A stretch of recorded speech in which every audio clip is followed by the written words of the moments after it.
make my body go, make our bodies higher and higher and higher. Bom dia, queridos alunos. Mais uma aula de arte com a professora Lélia Risuênio. Vamos abrir o nosso livro de arte, aqui o nosso livro, né? Segundo ano, no capítulo 9, que tem como título de Malas Prontas.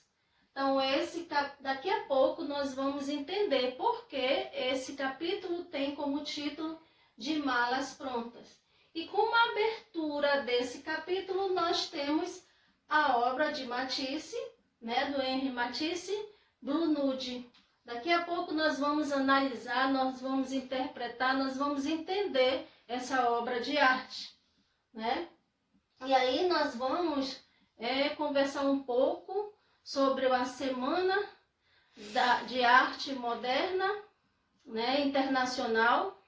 Então, no Brasil, nós tivemos a Semana da Arte Moderna de 22, né? Nos Estados Unidos é bem parecido, é uma exposição também parecida com essa, só que temos como nome de Armory Show. Então, o Armory Show, ele inicia dia 17 de fevereiro a 15 de março. Nós temos aqui no slide. Ele, né, essa exposição de arte foi trabalhada com 1.400 obras, aqui no slide, né? Se quiser até copiar o slide aí para memorizar melhor. Então, 1.400 obras de arte. Eles queriam mostrar essa nova arte moderna. E nós tivemos vários artistas, muitos artistas, mostrando a sua obra de arte. Nós tivemos Georges Braque, nós tivemos Paul Cézanne, Edgar Degas, Henri Matisse e Marcel Duchamp. Então foram todos esses, né, pintores, essas pessoas que fizeram essa nova exposição, essa nova proposta de arte. E aí nós vamos voltar aqui um pouquinho para a obra do Matisse, né? Então, essa obra do Matisse, que ainda há pouco eu falei para vocês, intitulada de Blue Nude. Então, vejam, foi uma obra um pouco polêmica, né?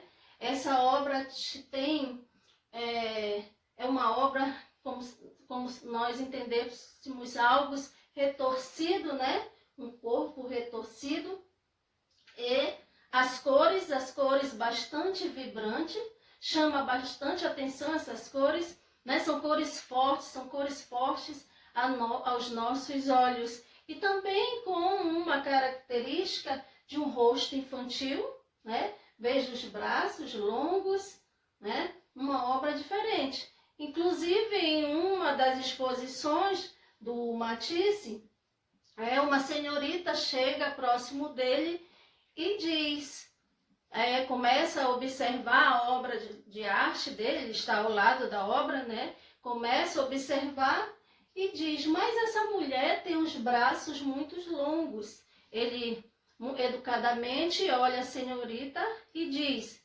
senhorita, isso aqui não é uma mulher, e sim uma obra, né? O que é que ele quis dizer, né? Não é a mulher dentro dos padrões que você conhece. Ele não falou isso, mas a gente imagina que ele quis falar, né? Não é uma mulher dentro dos padrões artísticos que está em evidência, e sim a minha inspiração. Então, Matisse observou, né? E falou assim dessa forma, educadamente, mostrando e explicando depois, na verdade, essa senhorita, a sua obra de arte.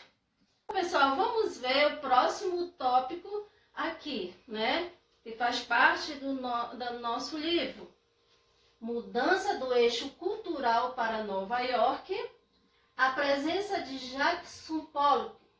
Então, nós vamos agora justificar o título Malas Prontas, a partir desse tópico, né? Essa mudança aqui do eixo cultural para Nova York.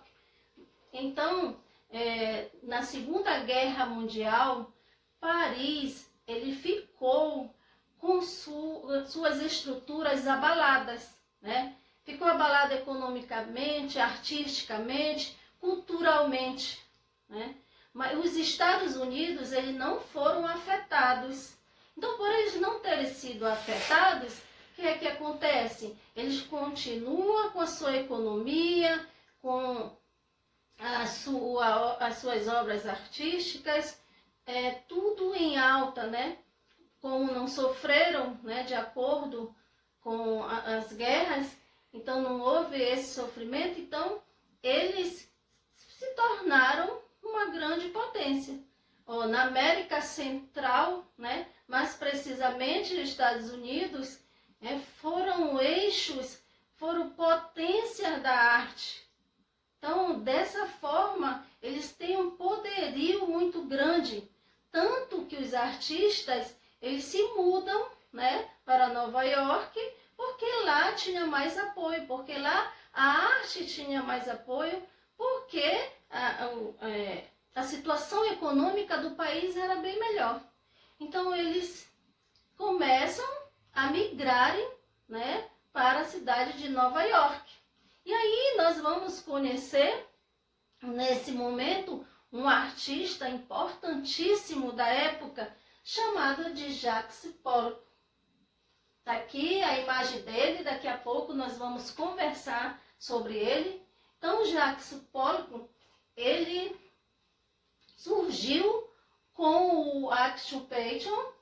Action Painting, ele significa pintura de ação, aquela pintura momentânea. Nós vamos analisar isso aí. E também uma técnica de pintura chamada de draping. Esse draping é um gotejamento, né? Então, observando aqui na tela, né? Essa pintura de ação, né? Como é que acontece? Pollock, ele trabalha com os pincéis, né? As tintas escorriam nesses pincéis, dá para observar aqui nessa imagem, que é a mesma imagem que está lá no livro de vocês. Então, dá para observar as tintas escorrendo, né? E ele pintava com as suas telas ao chão. Aquela tela imensa, gente, no chão, em que ele passeava dentro da sua obra, né? Ele bailava na sua obra. Às vezes, dava a impressão assim que ele sobrevoava sobre a sua obra. E isso era diferente da época. Vejam que ele usava os pincéis, né? Muitas das vezes os pincéis, mas de forma diferente. Nada de passar com força em cima da tela, mas com a arte do gotejamento aqui, né? Que eu falei ainda há pouco. E também ele criou outra técnica de pintura. Ele furava a lata de tinta e fazia, né? Virava a tinta em cima da sua tela. E lá havia a técnica do gotejamento, porque pingava de dentro da lata, né? Gotas de várias cores de tinta, de acordo com o que realmente ele queria pintar nesse momento. Então vejam, gente, aqui está, né, o Jacques Pollock fazendo a sua obra. Vejam aqui, né, a obra ao chão e ele aqui organizando, né, usando essa inspiração para o momento, usando dessa forma a pintura de ação. Então vamos ver. Então Pollock, ele criava, né, ele criou imagens pictórias. Então, na época, teve as pessoas que gostaram, foram adeptos dessa criação dele, mas sempre tem aquele outro lado, né? Então, tinha as pessoas que não eram adeptas desse tipo de pintura, acharam estranho como é que aparece do nada um pintor que trabalha com esse tipo de técnica. Nós nunca não vimos isso. Para eles não era arte. Mas eles, o que aconteceu com eles? Ele tinha os adeptos deles, e esses adeptos davam força para esse tipo de arte, porque eles queriam ver essa nova proposta de arte. Inclusive uma revista estampou em uma das suas matérias uma pergunta polêmica, uma crítica em relação à arte de Pollock. Ela dizia da seguinte forma, a pergunta, este é o maior pintor vivo nos Estados Unidos? Como se fosse uma crítica, né? Mas Pollock, ainda bem, né, que tinha as pessoas que seguiam com ele, e nesse momento, gente, em vez de ele deixar se abater, né, porque tinha alguns críticos que não gostavam, tinha uma equipe que não gostava, não, ele foi um movimento, e esse movimento chamava-se expressionismo abstrato. Estão lembrados do expressionismo abstrato? Foi a nossa primeira aula, né, aqui no canal do IST. Foi expressionismo abstrato. Então, esse expressionismo abstrato foi, né, obra do Pollock. E o Pollock também, né, ele trabalhou com essa pintura de ação. Os pintores da época do expressionismo abstrato, que é uma ramificação do abstracionismo, trabalharam também com esse tipo de técnica, né? Essa pintura de ação foi um ponto fundamental para esse novo tipo de arte. Então, essa arte em que expressava, né, essa pintura de ação, algo espontâneo do pintor, algo espontâneo do artista. E aí nós temos, né, não para bem por aí, porque nós temos desse momento aí, inclusive, eles utilizaram a técnica do dripping, em que nós temos mais uma imagem aqui, mais uma obra de arte do Pollock, One, né? One número 31, aqui na verdade, que trabalha com a técnica do gotejamento, que no expressionismo abstrato chamou bastante atenção e foi bastante trabalhado essa técnica. Observem, gente, né? Observe aqui a tela que ele trabalhou com praticamente 3 cores, né? 3 tintas, né?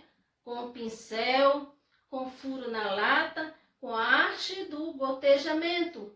E ele trabalha com as cores preto, branco, marrom e faz, né, toda essa inspiração, toda essa obra de arte, né? Toda essa técnica do gotejamento.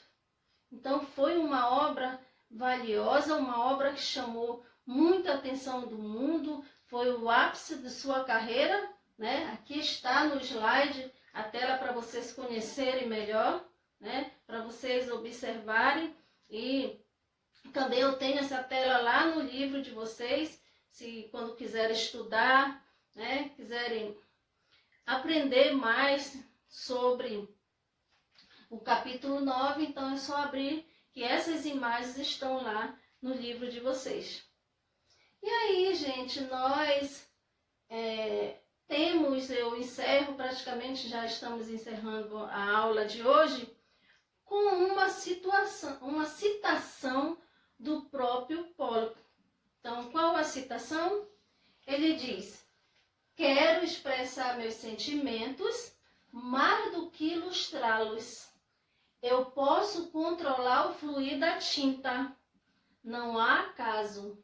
Assim como não há começo e nem fim. Então, o que ele diz? Que ele quer expressar os sentimentos dele dentro da obra. Ele resume, nessa citação, ele resume tudo aquilo, né, que ele foi capaz de trabalhar, tudo aquilo que ele foi capaz de criar naquele momento, né?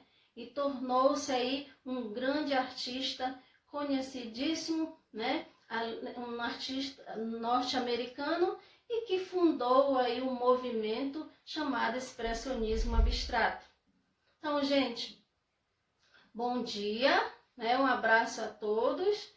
Estudem, memorizem, façam bastante leituras sobre esse capítulo 9. Bom dia e até a próxima aula.